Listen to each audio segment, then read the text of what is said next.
दोस्तों, एक बार भगवान गौतम बुद्ध के पास एक स्त्री अपने बच्चों को लेकर रोती हुई आती है और उनसे कहती है, प्रभु, मैं आपके पास बड़ी आशा लेकर आई हूँ। मैं जानती हूँ कि आपके लिए कुछ भी संभव है और आप परम ज्ञानी हैं। कृपया मेरे मृत बच्चों को जीवित कर दीजिए। मैं आपका यह उपकार कभी नहीं भूलूंगी।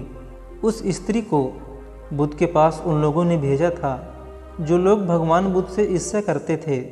उनका उद्देश्य था कि बुद्ध सभी की नज़रों में गिर जाएं। उस स्त्री के बेटे की मृत्यु वास्तव में हो चुकी थी, परंतु वह जानती थी कि उसका और उसके बेटे का इस्तेमाल बुद्ध को नीचा दिखाने के लिए किया जा रहा था। उसे तो बस यह बताया गया था कि बुद्ध सच में उसके बच्चों को जीवित कर सकते हैं।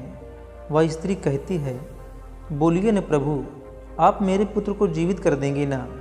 वहाँ उपस्थित सभी लोग बुद्ध के उत्तर का इंतजार कर रहे होते हैं।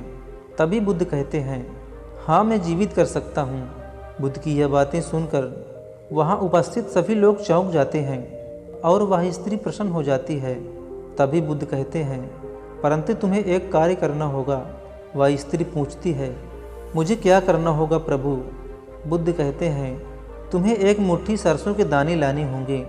वह स्त्री कहती है, मैं अभी लेकर आती हूँ प्रभु।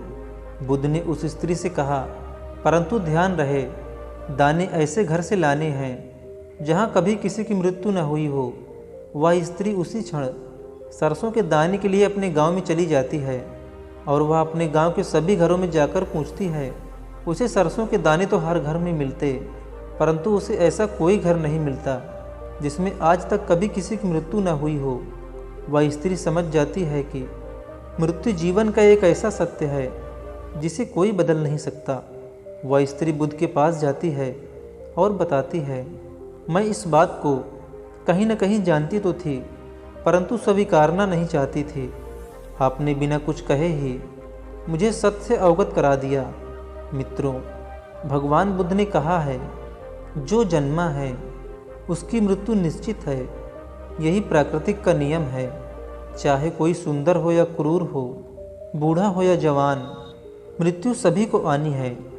ये संसार जिसे हम अथार्थ मानते हैं, यह दुखों और पीड़ा का क्षणभंगुर खेल है। जिसने धरती पर जन्म लिया है उसकी मृत्यु निश्चित है। दोस्तों, ये कहानी आपको कैसी लगी कमेंट में ज़रूर बताएं और ध्यानपूर्वक इस कहानी को सुनने के लिए मैं आपका दिल से शुक्रिया करता हूँ। धन्यवाद।